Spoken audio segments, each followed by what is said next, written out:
What if I told you that the greatest footballer of all time was once so poor that he had to share a bedroom with 3 siblings, and eat the same meal every single day, and was so small that other kids called him Crybaby?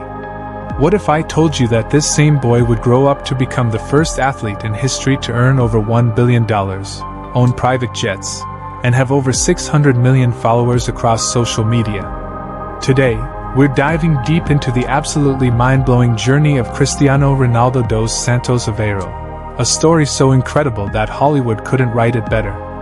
This isn't just another football story. This is the blueprint of how an ordinary boy from a tiny island that most people can't even find on a map transformed himself into the most recognizable athlete on planet Earth. We're talking about a transformation so complete, so extraordinary, that it redefined what it means to be successful in sports. By the end of this video, you'll understand exactly how Cristiano Ronaldo didn't just rise to fame, he literally rewrote the rules of what fame could be. You'll discover the 3 pivotal moments that changed everything, the one phone call that almost ended his career before it began, and the psychological trick he used to outwork everyone around him. But first, let me paint you a picture of where it all started, because trust me, you won't believe it. Picture this. It's February 5th, 1985, on a small volcanic island called Madeira, floating in the Atlantic Ocean, 400 miles off the coast of Morocco. This isn't some tropical paradise. This is a place where dreams go to die. The unemployment rate is crushing, opportunities are non-existent, and most kids grow up knowing they'll never leave. In a tiny house in the Funchal neighborhood of Santo Antonio, Maria Dolores dos Santos is about to give birth to her 4th child. The house is so small that there's barely room for the family they already have.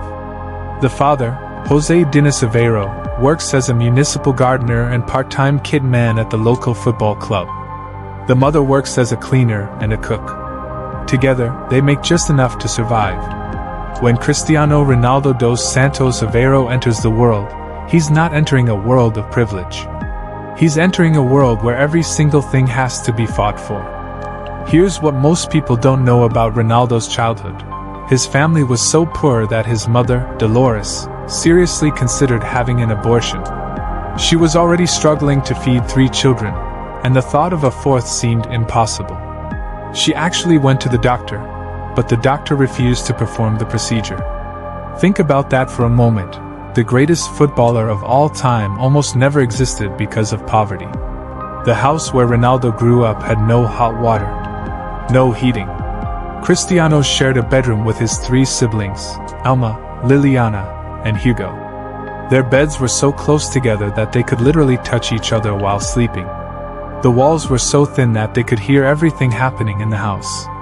But here's where the story gets interesting, and this is crucial to understanding Ronaldo's psychology. Instead of being crushed by these circumstances, something extraordinary happened. Cristiano's father, José, despite struggling with alcoholism and depression, did one thing that changed everything. Every single day, he would tell his son stories about football legends. About Pelé, about Maradona, about players who came from nothing and conquered the world. José would say, "Son, football doesn't care where you come from. It only cares how much you want it." Now, every kid plays football. But Cristiano was different from day one.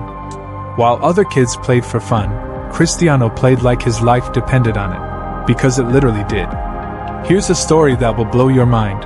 When Cristiano was just 6 years old, he would wake up at 5 a.m. every single morning, sneak out of the house, and practice football in the streets until other kids woke up. Then he'd play with them. Then he'd stay after they went home and practice some more. His mother found out because neighbors complained about the sound of the ball hitting walls at dawn. But the obsession went deeper than just practicing. Cristiano developed what psychologists now call mental rehearsal. But he didn't know that's what it was called. Every night before falling asleep, he would visualize himself playing in famous stadiums, scoring goals, and lifting trophies. He would imagine every detail, the crowd noise, the feeling of the grass, the weight of the ball. At age 7, he joined his first team, Madeira, the team where his father worked as a kit man.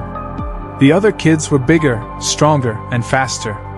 But Cristiano had something they didn't have, an almost supernatural work ethic and an unshakable belief that he was destined for greatness. Here's where it gets crazy. Cristiano was so small and looked so young that opposing teams would literally complain to referees, claiming he was too young to play. They called him Crybaby because he would get emotional during games, not because he was soft, but because he cared so much that losing physically hurt him. His first coach, Francisco Afonso, later said something that gives me chills. "I've coached thousands of kids, but I've never seen a child who hated losing as much as Cristiano. It was like losing caused him physical pain."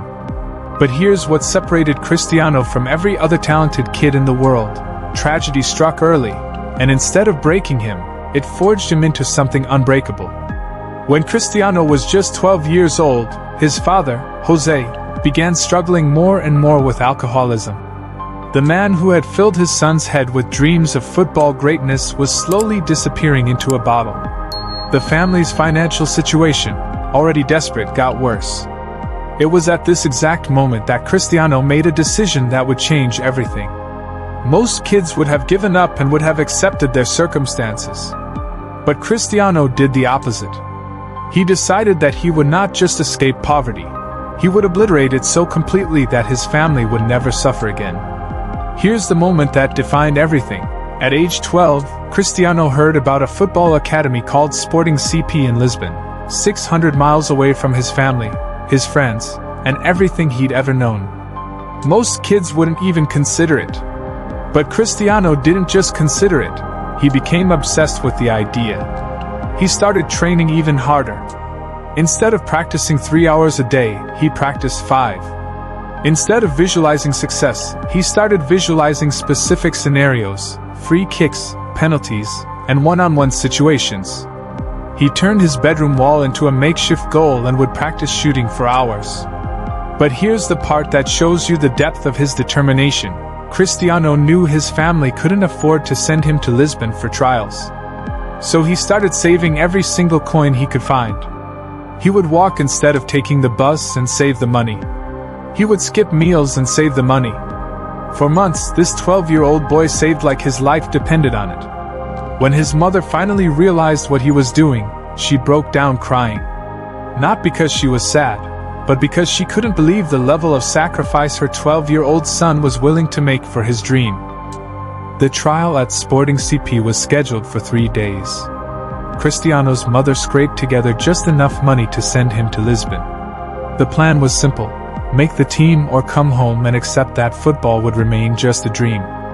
Now, imagine being 12 years old, leaving everything you've ever known, traveling 600 miles to a city where you know nobody, speaking a different dialect, and competing against kids who've had professional coaching their entire lives. Most kids would be terrified. Cristiano was excited.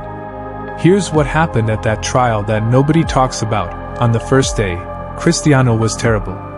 The other kids were bigger, stronger, and more technical. The coaches barely noticed him. After the first session, one of the coaches said, "The kid from Madeira isn't good enough." But remember what I said about Cristiano's relationship with losing? That night, in a hostel room by himself, 600 miles from home, this 12-year-old boy made a decision that would change football history. Instead of accepting defeat, he decided to completely reinvent himself overnight. He stayed up until 3 a.m. analyzing every mistake he'd made. He visualized every play, every touch, every decision. Then he woke up at 5 a.m. and practiced in the parking lot behind the hostel. When the other kids arrived for day 2, they found Cristiano already training. Day 2 was better, but still not good enough. The coaches remained unconvinced. But something had changed in Cristiano. There was a different energy, a different intensity. The other kids started noticing. Parents started pointing him out. Then came day 3, the final day. This was it. Everything he'd worked for, everything he'd sacrificed, and everything he dreamed about came down to 90 minutes of football. What happened next is the stuff of legend. Cristiano didn't just play well, he played like someone whose life depended on it. He scored goals, created assists, and tackled like his life was on the line. But more than that, he showed something that can't be taught: leadership. He was encouraging teammates, organizing the defense, and taking responsibility for every play. After the session, the head coach pulled him aside and said 6 words that changed everything. "Kid, you're exactly what we need." Getting accepted to Sporting CP wasn't the end of the struggle. It was the beginning of the most difficult period of Cristiano's life. Because success always comes with a price, and the price Cristiano had to pay was higher than most people can imagine. At 12 years old, Cristiano moved to Lisbon completely alone. No family, no friends, no support system.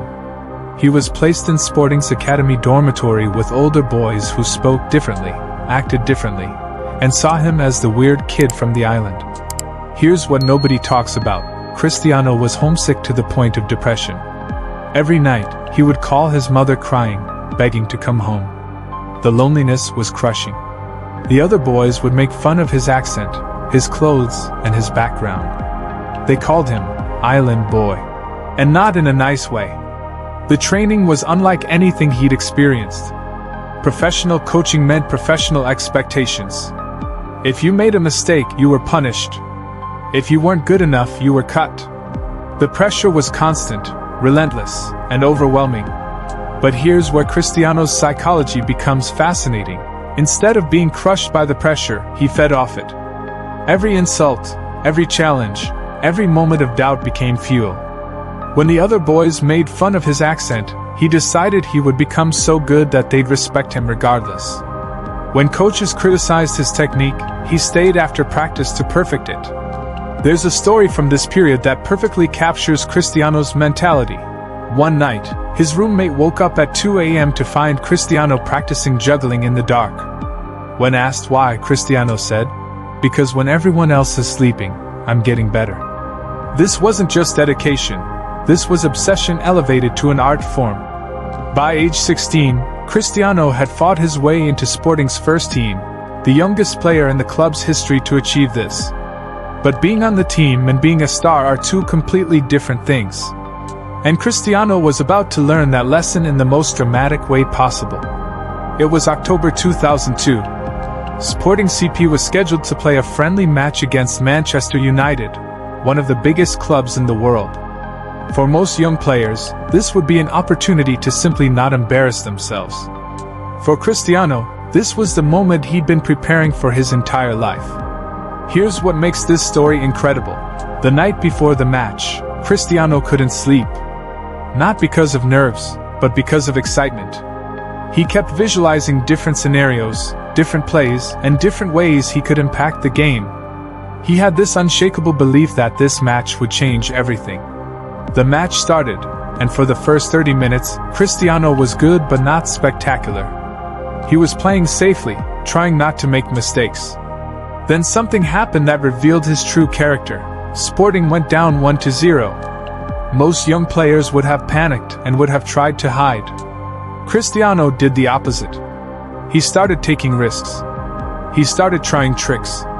He started playing with the kind of confidence that most players take years to develop. And it worked.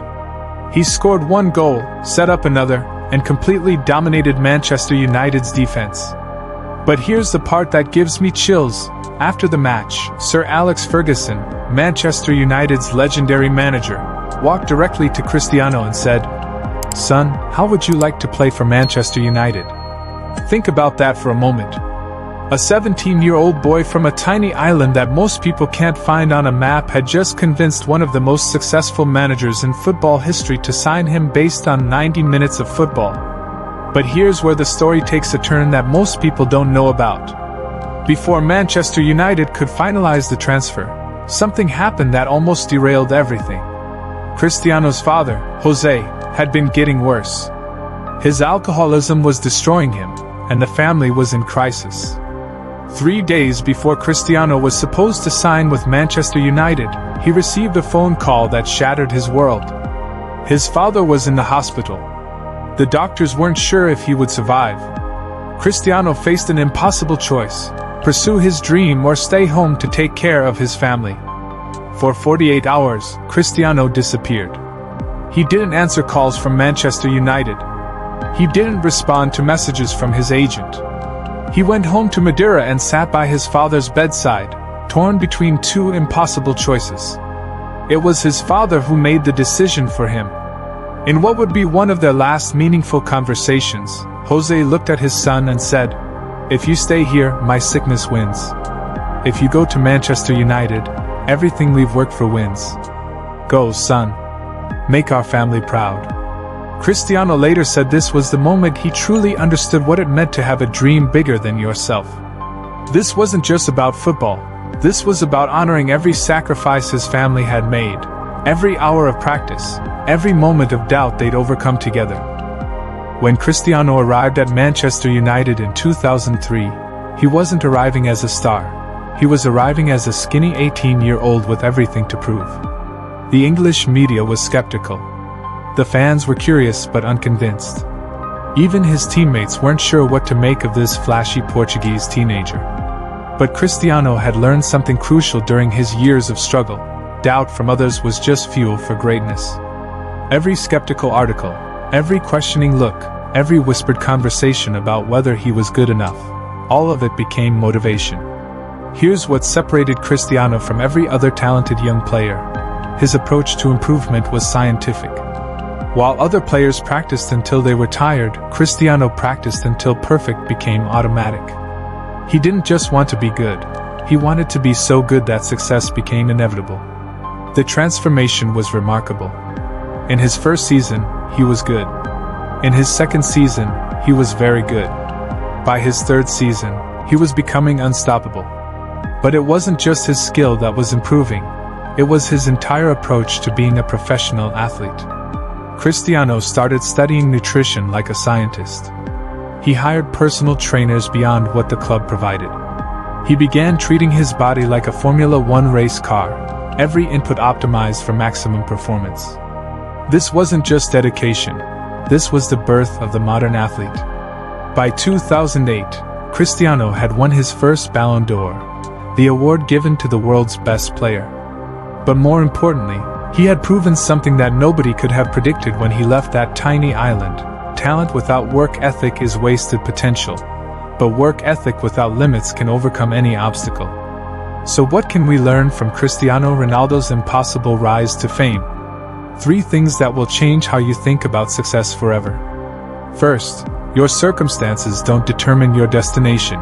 Your response to your circumstances does. Cristiano could have accepted poverty, could have accepted being small, and could have accepted that boys from tiny islands don't become global superstars. Instead, he used every obstacle as motivation to prove everyone wrong. Second, obsession beats talent when talent isn't obsessed. Cristiano wasn't the most talented player of his generation, but he became the most successful because he was willing to outwork everyone else.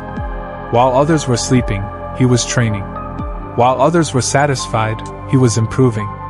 Third, true champions don't just want to be good. They want to be so good that failure becomes impossible. Cristiano didn't just want to play professional football. He wanted to redefine what it meant to be a footballer. Today, Cristiano Ronaldo is more than just a football player. He's a global brand, a business empire, and living proof that with enough determination, any dream is achievable.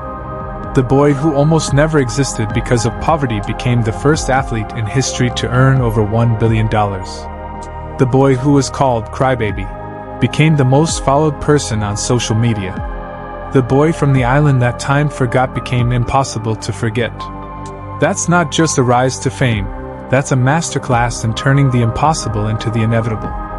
If this story inspired you, hit that like button, subscribe for more incredible stories of triumph, and let me know in the comments, what impossible dream are you going to make inevitable?